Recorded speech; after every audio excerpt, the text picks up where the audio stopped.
अस्सलाम वालेकुम everyone. JK Bose 24 to 25 का जो सिलेबस रहने वाला है क्लास 8 के स्टूडेंट्स के लिए, जो जिनका 2025 में पेपर होने वाला है, मुझे बहुत सारे बच्चों की रिक्वेस्ट आई थी, मैम प्लीज सिलेबस समझ में नहीं आ रहा है, कुछ मुश्किल अल्फाज का इस्तेमाल किया गया है जो बच्चे समझ नहीं पा रहे हैं, तो इसलिए एक एक बच्चे को सिलेबस समझाना मेरे लिए बड़ा मुश्किल होगा। इसलिए मैंने सोचा कि मैं क्यों ना वीडियो बनाकर यूट्यूब पे डाल दूं जहां से सारे बच्चे इजीली सिलेबस समझ पाए। हिस्सा अलिफ या फिर इंग्लिश में जिसको आप सेक्शन ए बोलते हैं, इसमें आपको 15 मार्क्स का सबसे पहले पूछा जाएगा। इसमें क्या होगा कि पहले हो गए सीन पैसेजेस, मीन्स आपके दरसी इक्तबास में से 150 से 200 अल्फाज का एक पैरा उठाया गया होगा, पैराग्राफ आपको डाला होगा, और उसके आखिर पे आपको सवालात पूछे जाएंगे। सवालात में क्या होगा, जैसे आपको लेसन का टाइटल बताना है, सबक का उन्वान, या फिर वन वर्ड आंसर्स जिनको एक लफ्जी जवाब बोला जाता है, या वोकैबुलरी, इस तरह के सवालात पूछे जाएंगे। तो आपने ध्यान से पूरे पैरा को पढ़ के उसके बाद से सारे सवालों के जवाब वहीं से निकलेंगे। तो 5 नंबर का ये होगा।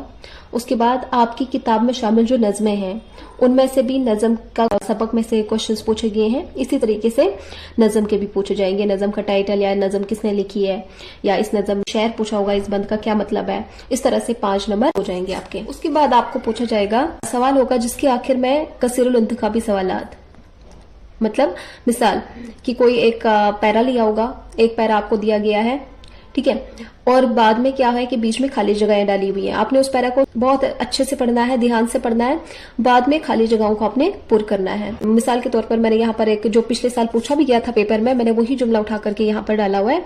जैसे जाफरान एक सबक है आपको, उसमें से पूछा गया कश्मीर में जाफरान की काश्त डेज, या सेक्शन बी में क्या होगा, टोटल 8 नंबर का है, इसमें आपका ग्रामर आ जाएगा। ग्रामर में आपको पूछा जाएगा माजी, ठीक है, जिसको या इसमें सिफत फैल, इनमें से ये कुछ टॉपिक्स है, इनमें से आपको पूछा जाएगा। जैसे आपको पता है माजी मीन्स पास्ट हाल, प्रेजेंट टेंस मैंने यहाँ पर शॉर्ट में लिखा है, मुस्तकबिल होता है फ्यूचर, इसम नाउन आपका, सिफत एडजेक्टिव, फैल वर्ब, फाइल होता है। मसलन आपको बताया होगा कि असलम खत लिख रहा है, आपको इस तरह से जुमला दिया है कि असलम खत लिख रहा है, तो इसमें पूछा जाएगा कि बताओ खत क्या है। खत क्या है, खत फैल है, फाइल है, या फिर मफूल है। तो हम बता सकते हैं कि खत जो है वो क्या है, मफूल है, क्योंकि उस पर काम किया जा रहा है, ठीक है।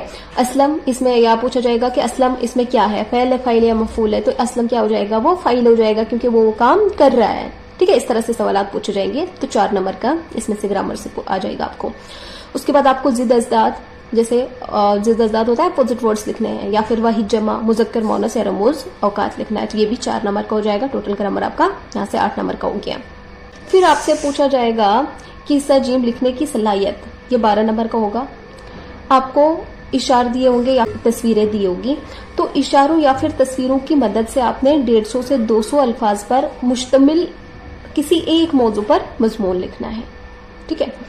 सपोज कि आपको एक पैरा दिया गया है, उसमें बताया गया है कि किसी रिवर का बताया गया कि इसमें कूड़ा किरकट डाला गया है या ये है, तो आपने उससे समझ जाना है कि आपको क्या लिखना है, वाटर पोल्यूशन पे लिखना है, या कोई इसी तरीके का दूसरी कोई हिंट दी होगी, तो उस हिसाब से आपने मजमून लिखना है। फिर दी गई सूरत हाल के मुतालिक एक पैराग्राफ, कहानी, मुकालमा, इज्तबा, अल्फाज और मुहावरों का जुमलों में इस्तेमाल।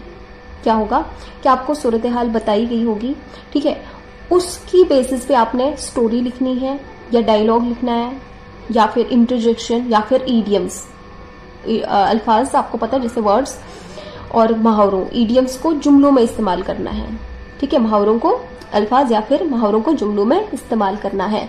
जैसे काबिल, फॉर एग्जाम्पल मैं बोलती हूँ काबिल, तो काबिल क्या है, उसको जुमले में किस तरह से इस्तेमाल करना है। तो आप किसी इंसान का नाम बोल सकते हो, वो बहुत काबिल शख्स है, या कोई मुहावरा दिया है तो उसको जुमले में इस्तेमाल करना है। इस तरह 3 नंबर का आपको पूछा जाएगा। ये 3 नंबर का एक ही सवाल पूछा जाएगा। यहाँ पर आपने किसी बेसिस पर स्टोरी लिखनी है, डायलॉग या इंटरजेक्शन, या आपने मुहावरों को जुमलों में इस्तेमाल करना है। इसके बाद आपने क्या करना है कि 2 में से 1 रसी खत लिखना है, या फिर गैर रसी, 2 रसी या गैर रसी मीन्स फॉर्मल या इनफॉर्मल लेटर लिखना है। 4 नंबर का ये हो जाएगा। फिर ये आपके सिलेबस में जो शामिल आपके अज़बाक हैं, तो इन्हीं में से कुछ सवाल 15 नंबर के सवालात आपसे पूछे जाएंगे। किसी भी नरी सबक में से मुख्तसर इस्तिदादी सवालात means short answer type questions पूछे जाएंगे। 4 में से 3 करने हैं आपको, ठीक है। तो हर एक क्वेश्चन जो है वो 2 नंबर का होगा, तो 3 क्वेश्चन आपके 6 नंबर के हो जाएंगे। उसके बाद आपकी किताब में जो नज़में दी गई है उनसे भी इसी तरह के सवालात पूछे जाएंगे। जैसे आपने वहां पर जेंडर टर्म या फिर टॉपिक वगैरह 3 में से 2